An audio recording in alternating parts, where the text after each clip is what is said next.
मंदिरी नाम हे बसले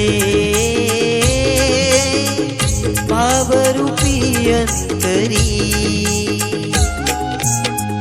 आळवी तो कर जोडूनी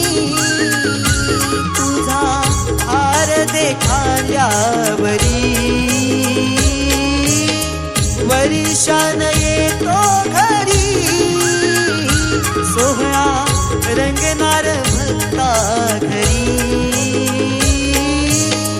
ढोल सनईच्या सुरात नाचवीन सानेवरी लक्ष्मीच्या पावलानी येशील तू घरोघरी ओढशी मगाची रुजली आज काळजावरी देवा तुझ्या पालखीला नाचवीन खांद्यावरी ओढशी मग